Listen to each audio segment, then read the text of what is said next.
अगर मैं आपसे कहूं कि आज से ठीक 1 साल बाद आप और एक दूसरा ट्रेडर बिल्कुल एक ही सेटअप पर ट्रेड करेंगे, लेकिन एक लगातार प्रॉफिट कमाएगा और दूसरा लगातार लॉस करेगा, तो क्या आप मानेंगे? सबसे दिलचस्प बात यह है कि दोनों एक ही चार्ट देखेंगे, एक ही कैंडल देखेंगे, एक ही मार्केट में ट्रेड करेंगे, फिर भी उनके रिजल्ट्स पूरी तरह अलग होंगे। क्यों? क्या वजह सेटअप है? क्या वजह इंडिकेटर है? क्या वजह स्ट्रैटेजी है? या फिर असली कारण कुछ और है जिसे ज्यादातर ट्रेडर्स कभी समझ ही नहीं पाते? मार्केट में लाखों ट्रेडर्स हर दिन विनिंग सेटअप खोज रहे हैं। कोई ब्रेकआउट के पीछे भाग रहा है, कोई सपोर्ट रेजिस्टेंस के पीछे, कोई प्राइस एक्शन के पीछे, तो कोई किसी नए इंडिकेटर के पीछे। लेकिन एक सवाल आज भी वही है, अगर कोई सेटअप वास्तव में विनिंग है तो फिर उसे ट्रेड करने वाले ज्यादातर लोग पैसा क्यों नहीं बना पाते? मैंने अपने ट्रेडिंग करियर में एक बात बहुत जल्दी समझ ली थी। मार्केट में समस्या सेटअप ढूंढने की नहीं है, समस्या ये पहचानने की है कि कौन सा सेटअप सिर्फ अच्छा दिख रहा है और कौन सा सेटअप वास्तव में एक स्टैटिस्टिकल एज रखता है। क्योंकि हर चमकती हुई एंट्री अपॉर्चुनिटी प्रॉफिट नहीं होती और हर साधारण दिखने वाला सेटअप बेकार नहीं होता। आज इस वीडियो में मैं आपको केवल सेटअप नहीं दिखाऊंगा, मैं आपको वो सोच समझाऊंगा जिसकी वजह से प्रोफेशनल ट्रेडर्स चार्ट पर वही चीज देख पाते हैं जो बाकी लोगों की नजरों से छूट जाती है। आप सीखेंगे कि किसी सेटअप को देखकर एक्साइटेड होने और किसी सेटअप को डेटा के आधार पर इवैल्यूएट करने में क्या अंतर होता है। आप समझेंगे कि मार्केट में विनिंग सेटअप वास्तव में कैसा दिखता है, उसे पहचानने के पीछे कौन सी साइकोलॉजी काम करती है और क्यों ज्यादातर ट्रेडर्स वर्षों तक चार्ट देखते रहते हैं लेकिन फिर भी एक असली एज नहीं ढूंढ पाते। हो सकता है इस वीडियो के बाद आपका पसंदीदा सेटअप भी आपको पहले जैसा न लगे, क्योंकि आज हम सेटअप नहीं बल्कि सेटअप के पीछे छिपी हुई रियलिटी को समझने वाले हैं। मैं चाहता हूं कि आप अपने ट्रेडिंग जर्नी के बारे में एक पल के लिए सोचें। शायद आपने भी कभी ऐसा महसूस किया होगा कि बस एक सही सेटअप मिल जाए फिर ट्रेडिंग आसान हो जाएगी। शायद आपने YouTube पर सैकड़ों वीडियोस देखी होंगी, दर्जनों इंडिकेटर्स लगाए होंगे, कई स्ट्रैटेजीज बदली होंगी और हर बार यही सोचा होगा कि अब मुझे वो विनिंग सेटअप मिल गया है जिसकी मैं तलाश कर रहा था। लेकिन कुछ दिनों बाद वही सेटअप लॉस देने लगता है और फिर आप किसी नए सेटअप की खोज में निकल पड़ते हैं। यहीं से एक ऐसा चक्र शुरू होता है जिसमें अधिकांश ट्रेडर्स सालों तक फंसे रहते हैं। जब मैं ट्रेडिंग साइकोलॉजी को समझने की कोशिश कर रहा था तब मैंने एक बहुत बड़ी गलती की थी। मुझे लगता था कि सफल ट्रेडर्स के पास कोई सीक्रेट पैटर्न होता है। मुझे लगता था कि कहीं ना कहीं कोई ऐसा फॉर्मूला मौजूद है जो मार्केट को प्रिडिक्ट कर सकता है। लेकिन जितना अधिक मैंने मार्केट को ऑब्जर्व किया उतना ही मुझे एहसास हुआ कि मार्केट प्रिडिक्शन का खेल नहीं है बल्कि प्रोबेबिलिटी का खेल है। ज्यादातर लोग विनिंग सेटअप और विनिंग ट्रेड को एक ही चीज समझ लेते हैं, जबकि सच्चाई ये है कि ये दोनों बिल्कुल अलग बातें हैं। विनिंग ट्रेड वो ट्रेड है जो प्रॉफिट देता है, लेकिन विनिंग सेटअप वो सेटअप है जो लंबे समय में आपको एक स्टैटिस्टिकल एज देता है। इसका मतलब ये नहीं कि हर बार प्रॉफिट मिलेगा, इसका मतलब केवल इतना है कि अगर आप उस सेटअप को बार बार एक समान तरीके से एग्जीक्यूट करते हैं तो समय के साथ उसके पॉजिटिव रिजल्ट्स दिखाई देंगे। यही वो जगह है जहां बिगिनर्स और प्रोफेशनल्स के बीच सबसे बड़ा अंतर पैदा होता है। बिगिनर ट्रेडर हर ट्रेड को अपनी योग्यता का टेस्ट मानता है। अगर प्रॉफिट हुआ तो उसे लगता है कि वो सही था, अगर लॉस हुआ तो उसे लगता है कि उसने गलती की। लेकिन प्रोफेशनल ट्रेडर किसी एक ट्रेड को महत्वपूर्ण नहीं मानता। वो जानता है कि एक ट्रेड कुछ भी साबित नहीं करता। कल्पना कीजिए कि आपके पास एक सिक्का है जो सामान्य सिक्के जैसा नहीं है। अगर आप उसे उछालते हैं तो 60% बार हेड आता है और 40% बार टेल आता है। अब अगर आपने केवल 2 या 3 बार सिक्का उछाला और टेल आ गया तो क्या इसका मतलब है कि सिक्का खराब है? बिल्कुल नहीं। आपको उसकी असली क्षमता समझने के लिए उसे कई बार उछालना होगा। ट्रेडिंग भी बिल्कुल इसी तरह काम करती है। मार्केट में कोई भी ऐसा सेटअप नहीं है जो हर बार काम करे। अगर ऐसा सेटअप होता तो पूरी दुनिया के ट्रेडर्स अमीर बन चुके होते। लेकिन मार्केट की खूबसूरती और चुनौती दोनों इसी बात में छिपी हैं कि यहां हर आउटकम अनिश्चित होता है। यहीं पर लोगों का माइंडसेट उनके खिलाफ काम करना शुरू करता है। इंसानी दिमाग सर्टेनिटी चाहता है। वो जानना चाहता है कि अगली कैंडल कहां जाएगी। वो जानना चाहता है कि अगला ट्रेड प्रॉफिट देगा या लॉस। लेकिन मार्केट कभी ये जानकारी नहीं देता। मार्केट केवल पॉसिबिलिटीज देता है। जब कोई ट्रेडर इस रियलिटी को स्वीकार नहीं कर पाता तब वो लगातार नए सेटअप्स खोजता रहता है। उसे लगता है कि समस्या स्ट्रैटेजी में है, जबकि कई बार समस्या उसकी एक्सपेक्टेशंस में होती है। मैंने ऐसे ट्रेडर्स देखे हैं जो 5 अच्छे ट्रेड्स के बाद खुद को एक्सपर्ट समझने लगते हैं, फिर 3 लॉस आते हैं और वो पूरी स्ट्रैटेजी बदल देते हैं। कुछ लोग तो केवल एक लॉस के बाद ही सेटअप बदल देते हैं। सोचिए, अगर कोई साइंटिस्टिक एक्सपेरिमेंट केवल एक बार फेल होने पर रिसर्च छोड़ दे तो क्या वो कभी कोई खोज कर पाएगा? बिल्कुल नहीं। इसी तरह ट्रेडिंग में भी किसी सेटअप का मूल्यांकन एक या दो ट्रेड से नहीं किया जाता।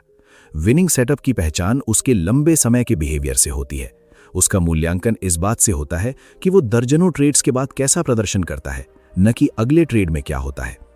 इसलिए अगर आप सच में एक विनिंग सेटअप आइडेंटिफाई करना चाहते हैं तो सबसे पहले आपको अपने दिमाग से ये विचार निकालना होगा कि कोई सेटअप आपको भविष्य दिखा सकता है।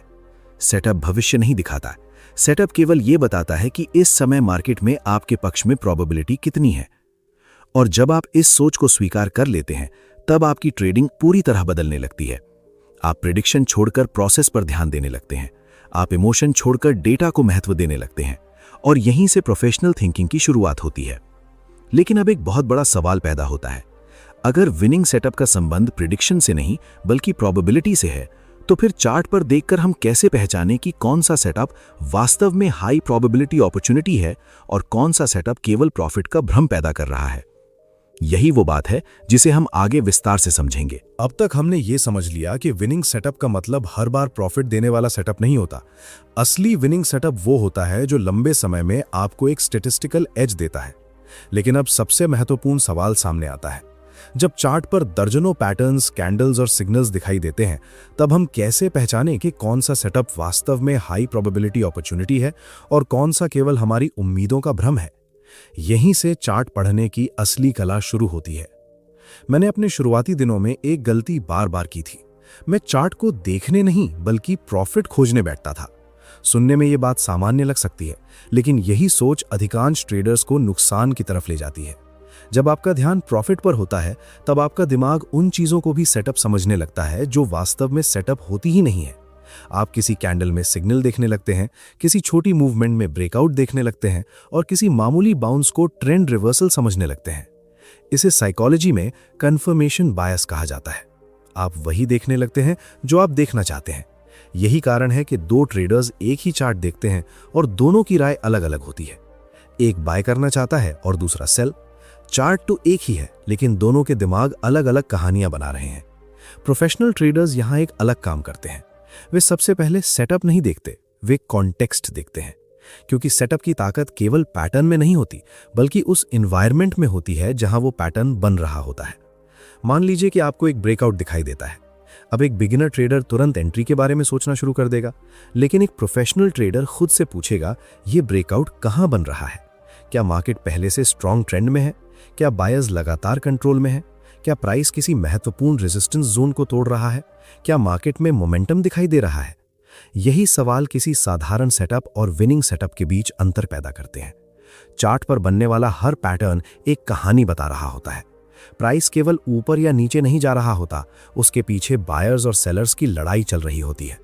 जब बायर्स मजबूत होते हैं तो प्राइस ऊपर धकेला जाता है, जब सेलर्स मजबूत होते हैं तो प्राइस नीचे धकेला जाता है, और जब दोनों के बीच संतुलन होता है तब मार्केट रेंज में फंस जाता है।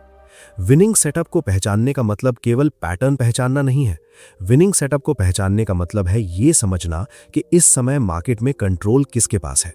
अगर आपको ये समझ नहीं आ रहा कि मार्केट की डायरेक्शन को कौन नियंत्रित कर रहा है तो केवल पैटर्न देखकर ट्रेड लेना अंधेरे में तीर चलाने जैसा हो सकता है। मैं हमेशा कहता हूं कि कैंडल सिग्नल से पहले मार्केट स्टोरी को समझो, क्योंकि मार्केट स्टोरी आपको बताती है कि सिग्नल के पीछे लॉजिक है या नहीं। उदाहरण के लिए, अगर मार्केट कई दिनों से हायर हाई और हायर लो बना रहा है तो इसका मतलब है कि बायर्स लगातार मजबूत है। अब ऐसे माहौल में कोई पुल बैक आता है और प्राइस फिर से ऊपर जाने के संकेत देता है तो उस सेटअप की प्रोबेबिलिटी बढ़ सकती है। लेकिन अगर वही सिग्नल एक कमजोर और साइडवेज मार्केट में दिखाई दे तो उसका महत्व कम हो सकता है। यही वजह है कि एक ही सेटअप कभी शानदार रिजल्ट देता है और कभी बिल्कुल फेल हो जाता है। समस्या सेटअप में नहीं होती, समस्या कॉन्टेक्स्ट को इग्नोर करने में होती है। बहुत से ट्रेडर्स केवल एंट्री सिग्नल याद करते हैं। वे ये नहीं समझते कि सेटअप का केवल 20% हिस्सा एंट्री होता है, बाकी 80% हिस्सा मार्केट कॉन्टेक्स्ट होता है। जब आप कॉन्टेक्स्ट पढ़ना सीख जाते हैं तब अचानक चार्ट अलग दिखाई देने लगता है।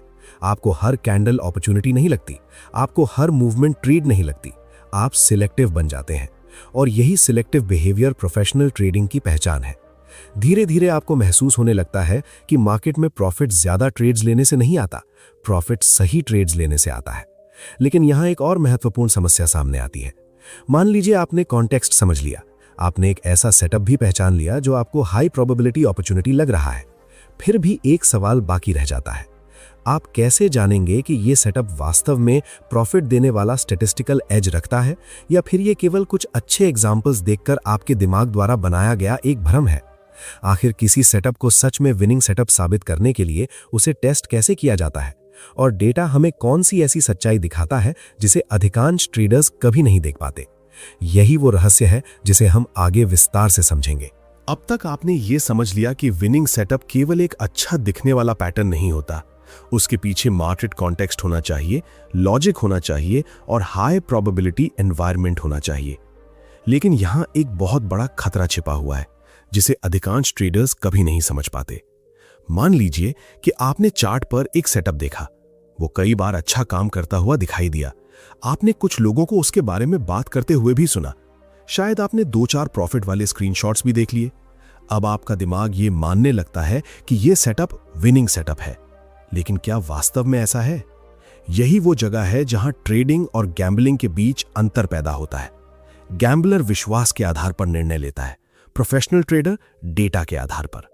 जब मैं ट्रेडिंग साइकोलॉजी को गहराई से समझ रहा था, तब मुझे एक बहुत कड़वी सच्चाई का सामना करना पड़ा।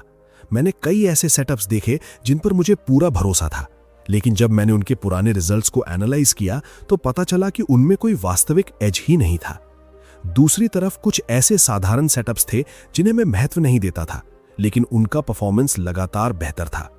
यहीं से मैंने एक महत्वपूर्ण नियम सीखा। मार्केट में आपकी राय महत्वपूर्ण नहीं है, डेटा महत्वपूर्ण है। आपको कोई सेटअप अच्छा लगता है या नहीं, इससे मार्केट को कोई फर्क नहीं पड़ता। मार्केट केवल रिजल्ट दिखाती है। इसीलिए किसी भी सेटअप को विनिंग सेटअप मानने से पहले उसे टेस्ट करना जरूरी होता है। ज्यादातर ट्रेडर्स टेस्टिंग को इग्नोर कर देते हैं क्योंकि ये थोड़ा उबाऊ काम लगता है। उन्हें लगता है कि सीधे रियल ट्रेड लेना ज्यादा एक्साइटिंग है, लेकिन प्रोफेशनल ट्रेडिंग एक्साइटमेंट का खेल नहीं है, ये प्रोसेस का खेल है। जब आप किसी सेटअप को टेस्ट करते हैं तब आप अपनी भावनाओं को हटाकर रियलिटी को देखने लगते हैं। मान लीजिए आपके पास एक ब्रेकआउट सेटअप है। अब अगर आप केवल 2 या 3 बार उसे देखकर निर्णय लेते हैं तो आपका निष्कर्ष गलत हो सकता है, क्योंकि मार्केट रैंडम है, कुछ ट्रेड्स जीतेंगे, कुछ हारेंगे। लेकिन अगर आप उसी सेटअप को 30, 50 या 100 बार एनालाइज करते हैं, तब एक पैटर्न सामने आने लगता है।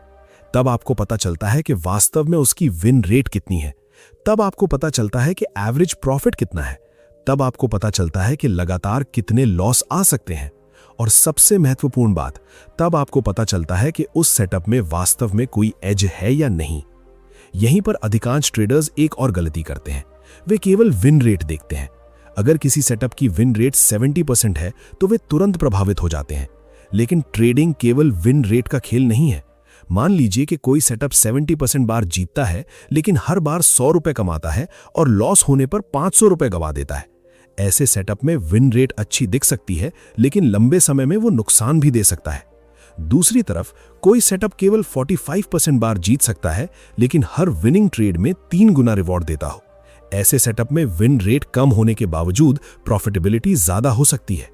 यही कारण है कि प्रोफेशनल ट्रेडर्स केवल जीत और हार नहीं गिनते, वे पूरे परफॉर्मेंस प्रोफाइल को देखते हैं।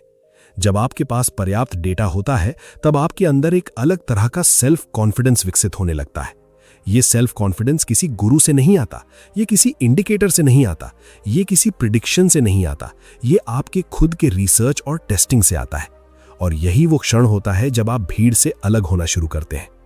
अब आपका विश्वास उम्मीदों पर नहीं, तथ्यों पर आधारित होता है। अब आप हर लॉस से डरते नहीं हैं, क्योंकि आपको पता होता है कि लॉस भी उसी स्टैटिस्टिकल मॉडल का हिस्सा है जिसे आपने पहले ही टेस्ट किया हुआ है। यहीं से इमोशनल ट्रेडिंग कम होने लगती है और स्ट्रक्चर ट्रेडिंग शुरू होती है। लेकिन अब एक नया सवाल पैदा होता है। मान लीजिए आपने सेटअप को टेस्ट कर लिया, आपके पास डेटा भी है, आपको उसकी विन रेट भी पता है और उसका एज भी समझ में आ गया। फिर भी बहुत से ट्रेडर्स ऐसे हैं जो अच्छे सेटअप्स और मजबूत डेटा होने के बावजूद लगातार प्रॉफिट क्यों नहीं कमा पाते? क्या केवल विनिंग सेटअप होना काफी नहीं है, या फिर सफलता के रास्ते में एक ऐसी साइकोलॉजिकल गलती मौजूद है जो सबसे मजबूत सेटअप को भी बेकार बना सकती है?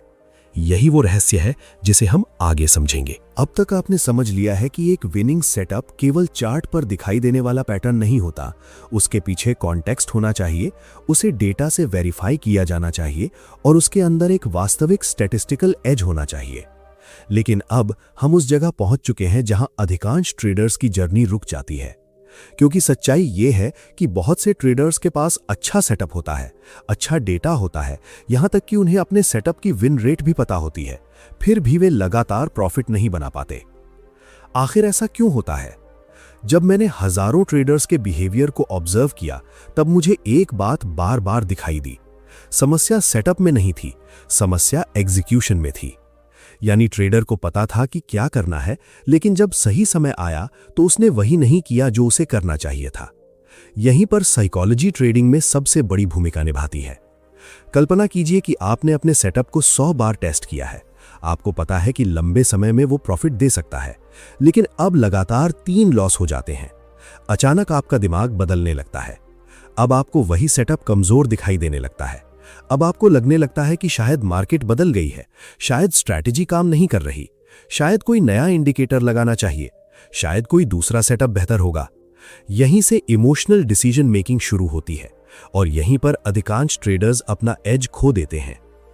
मैं हमेशा एक बात कहता हूं, मार्केट का सबसे बड़ा दुश्मन लॉस नहीं है, मार्केट का सबसे बड़ा दुश्मन फियर है, क्योंकि फियर आपको अपने ही रूल्स तोड़ने पर मजबूर कर देता है। जब फियर बढ़ता है तो कुछ ट्रेडर्स एंट्री लेने से डरने लगते हैं। सेटअप सामने होता है, सारे कंडीशंस पूरी हो चुकी होती हैं, लेकिन वे ट्रेड नहीं लेते। बाद में मार्केट उनकी डायरेक्शन में चला जाता है और वे पछताते रहते हैं। दूसरी तरफ कुछ ट्रेडर्स लॉस के बाद रिवेंज ट्रेडिंग शुरू कर देते हैं। वे अपने टेस्टेड सेटअप को छोड़कर हर छोटी मूवमेंट पर ट्रेड लेने लगते हैं। दोनों ही परिस्थितियों में समस्या सेटअप नहीं है, समस्या ट्रेडर की इमोशनल स्टेट है। यहीं पर डिसिप्लिन का महत्व शुरू होता है। प्रोफेशनल ट्रेडर और एमेच्योर ट्रेडर के बीच सबसे बड़ा अंतर नॉलेज नहीं होता। अक्सर दोनों को लगभग समान जानकारी होती है। अंतर केवल इतना होता है कि प्रोफेशनल ट्रेडर अपने रूल्स का पालन करता है, जबकि एमेच्योर ट्रेडर अपनी भावनाओं का पालन करता है। जब मैंने ट्रेडिंग साइकोलॉजी को गहराई से समझा, तब मुझे एहसास हुआ कि मार्केट में कंसिस्टेंसी का रहस्य किसी सीक्रेट स्ट्रैटेजी में नहीं छिपा है। कंसिस्टेंसी का रहस्य कंसिस्टेंट एग्जीक्यूशन में छिपा है। अगर आप हर ट्रेड को अलग तरीके से लेते हैं, हर बार स्टॉप लॉस बदलते हैं, हर बार टारगेट बदलते हैं और हर बार अपनी स्ट्रैटेजी बदल देते हैं, तो आप कभी नहीं जान पाएंगे कि आपका सेटअप वास्तव में कितना अच्छा है, क्योंकि आपने उसे निष्पक्ष तरीके से एग्जीक्यूट ही नहीं किया। याद रखिए, डेटा तभी उपयोगी होता है जब आपका एग्जीक्यूशन भी कंसिस्टेंट हो। अगर आपने सेटअप को 100 बार टेस्ट किया है, लेकिन रियल ट्रेडिंग में आप उसे केवल 40 बार ही सही तरीके से फॉलो करते हैं, तो आपका रिजल्ट डेटा के अनुसार नहीं आएगा। ये वैसा ही है जैसे कोई व्यक्ति जिम का प्रोग्राम फॉलो करने का दावा करे, लेकिन हर दूसरे दिन एक्सरसाइज छोड़ दे, फिर वो कहे कि प्रोग्राम काम नहीं करता। समस्या प्रोग्राम में नहीं है, समस्या एग्जीक्यूशन में है। ट्रेडिंग भी बिल्कुल ऐसी ही है। एक विनिंग सेटअप की असली ताकत तब दिखाई देती है जब आप उसे बार बार एक जैसी क्वालिटी के साथ एग्जीक्यूट करते हैं। इसीलिए प्रोफेशनल ट्रेडर्स आउटकम पर नहीं, प्रोसेस पर फोकस करते हैं। वे हर ट्रेड से प्रॉफिट कमाने की कोशिश नहीं करते, वे हर ट्रेड को सही तरीके से एग्जीक्यूट करने की कोशिश करते हैं, क्योंकि उन्हें पता है कि प्रॉफिट किसी एक ट्रेड से नहीं आता, प्रॉफिट सैकड़ों सही डिसीजंस का परिणाम होता है।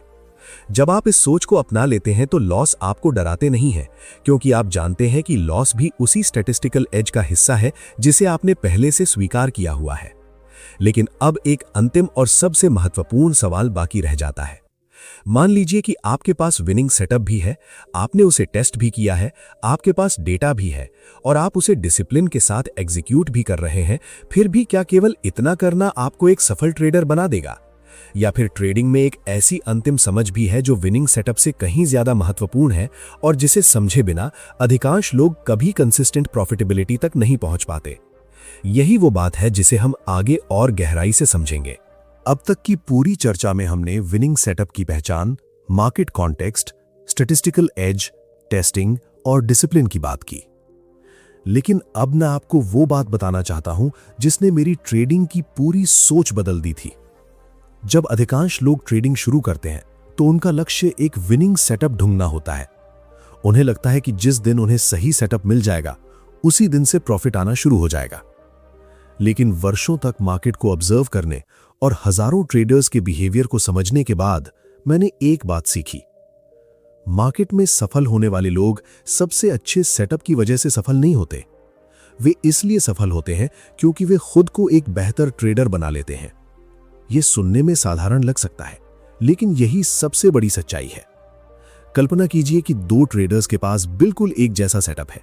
दोनों ने उसे टेस्ट किया है, दोनों को उसके रूल्स पता है, दोनों के पास समान कैपिटल है। फिर भी कुछ महीनों बाद एक ट्रेडर लगातार प्रॉफिट में है और दूसरा लगातार संघर्ष कर रहा है। ऐसा क्यों? क्योंकि मार्केट केवल सेटअप का नहीं बल्कि बिहेवियर का भी टेस्ट लेती है। जब लगातार लॉस आते हैं तब आपका धैर्य टेस्ट होता है। जब लगातार प्रॉफिट आते हैं तब आपका ईगो टेस्ट होता है। जब मार्केट तेजी से चलती है तब आपका डिसिप्लिन टेस्ट होता है, और जब मार्केट शांत होती है तब आपका पेशेंस टेस्ट होता है। यही कारण है कि ट्रेडिंग केवल टेक्निकल स्किल नहीं है, ये एक पर्सनल डेवलपमेंट जर्नी भी है। मैंने देखा है कि बहुत से ट्रेडर्स मार्केट को बदलने की कोशिश करते हैं। वे चाहते हैं कि मार्केट उनकी उम्मीदों के अनुसार चले, लेकिन प्रोफेशनल ट्रेडर्स एक अलग रास्ता चुनते हैं। वे मार्केट को बदलने की कोशिश नहीं करते, वे खुद को बदलते हैं। वे अपनी आदतों को सुधारते हैं, वे अपने डिसीजन मेकिंग प्रोसेस को बेहतर बनाते हैं, वे इमोशनल रिएक्शंस को कम करते हैं, वे प्रोसेस पर भरोसा करना सीखते हैं, और धीरे धीरे उनका पूरा ट्रेडिंग माइंडसेट बदलने लगता है। यहीं पर विनिंग सेटअप का असली अर्थ सामने आता है। विनिंग सेटअप केवल चार्ट पर बनने वाला पैटर्न नहीं है। विनिंग सेटअप वो कॉम्बिनेशन है जहां आपका टेस्टेड एज, आपका डिसिप्लिन, आपका रिस्क मैनेजमेंट और आपका माइंडसेट एक साथ काम करते हैं। अगर इनमें से एक भी हिस्सा कमजोर है तो सेटअप की ताकत कम होने लगती है। मैं चाहता हूं कि आप एक बात हमेशा याद रखें, किसी भी सेटअप की क्वालिटी इस बात से तय नहीं होती कि अगला ट्रेड जीतेगा या हारेगा। किसी भी सेटअप की क्वालिटी इस बात से तय होती है कि वो अगले 100 ट्रेड्स में कैसा प्रदर्शन करता है। जब आप इस सोच को अपना लेते हैं तब ट्रेडिंग आपके लिए इमोशनल रोलर कोस्टर नहीं रह जाती। तब आप हर कैंडल के साथ एक्साइटेड नहीं होते, तब आप हर लॉस के बाद टूटते नहीं हैं। तब आप मार्केट को एक प्रोफेशनल की तरह देखना शुरू करते हैं, और यही वो अवस्था है जहां कंसिस्टेंसी जन्म लेती है। अगर इस पूरी चर्चा से मैं आपको केवल एक बात देना चाहूं तो वो ये होगी कि ट्रेडिंग में सफलता पाने के लिए परफेक्ट सेटअप की तलाश मत कीजिए, परफेक्ट एग्जीक्यूशन की तलाश कीजिए। क्योंकि परफेक्ट सेटअप शायद कभी नहीं मिलेगा, लेकिन बेहतर एग्जीक्यूशन हमेशा विकसित किया जा सकता है। अपनी ट्रेडिंग जर्नी में हमेशा सीखते रहिए, अपने रिजल्ट्स को रिकॉर्ड कीजिए, अपने डिसीजंस का रिव्यू कीजिए। लॉस से भागिए मत, उनसे सीखिए। प्रॉफिट से घमंड मत कीजिए, उनसे विनम्रता सीखिए। मार्केट को हराने की कोशिश मत कीजिए, मार्केट को समझने की कोशिश कीजिए। धीरे धीरे आप पाएंगे कि ट्रेडिंग में जो प्रिंसिपल्स काम करते हैं वही जीवन में भी काम करते हैं। जीवन में भी हर निर्णय तुरंत रिजल्ट नहीं देता। जीवन में भी पेशेंस चाहिए, डिसिप्लिन चाहिए, कंसिस्टेंसी चाहिए और लंबे समय की सोच चाहिए। जिस तरह एक अच्छा ट्रेडर हर दिन सही प्रोसेस को फॉलो करता है, उसी तरह एक सफल व्यक्ति भी हर दिन छोटी छोटी सही आदतों को फॉलो करता है। इसलिए केवल ट्रेडिंग में नहीं, अपने पूरे जीवन में प्रोसेस पर फोकस करना सीखिए। शॉर्टकट्स के पीछे मत भागिए, लगातार सीखते रहिए। अपनी गलतियों की जिम्मेदारी लीजिए, अपने अंदर सेल्फ अवेयरनेस विकसित कीजिए, और सबसे महत्वपूर्ण, ऐसे डिसीजंस लेना सीखिए जो आज नहीं तो कल आपको बेहतर इंसान और बेहतर प्रोफेशनल बनाए। याद रखिए, विनिंग सेटअप की खोज आपको प्रॉफिट तक पहुंचा सकती है, लेकिन विनिंग माइंडसेट की खोज आपको एक बेहतर ट्रेडर, बेहतर डिसीजन मेकर और बेहतर इंसान बना सकती है। और अंत में, मार्केट में सबसे बड़ा एज किसी इंडिकेटर, किसी स्ट्रैटेजी या किसी सीक्रेट फॉर्मूला में नहीं छिपा होता। सबसे बड़ा एज हमेशा उस व्यक्ति के अंदर छिपा होता है जो चार्ट के सामने बैठा होता है। अगर आप खुद को विकसित करना सीख गए तो केवल ट्रेडिंग ही नहीं, जीवन के कई क्षेत्रों में आपकी दिशा बदल सकती है।